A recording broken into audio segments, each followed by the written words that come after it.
হে আল্লাহ, আজকের দিনটা হালাল রুজির মাধ্যমে কবুল করুন।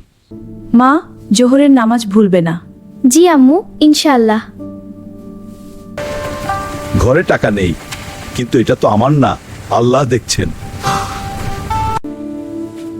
হারাম টাকা দিয়ে শান্তি আসে না। আমি এটা ফিরিয়ে দেব।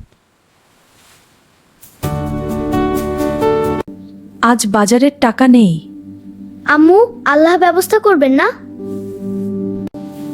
সব টাকা ঠিক আছে, আপনি চাইলে রেখে দিতে পারতেন। না ভাই, আল্লাহ দেখছেন। এটা আপনার সততার হক। আল্লাহই উত্তম প্রতিদানদাতা। আল্লাহ আমাদের পরীক্ষা নিয়েছিলেন। আলহামদুলিল্লাহ। মনে রাখবে, কেউ না দেখলেও আল্লাহ সব দেখেন। আমি সবসময় সত্য বলবো, আমিও হারাম কিছু নেব না। আল্লাহু আকবার। সুবহানা রাব্বিয়াল আলা।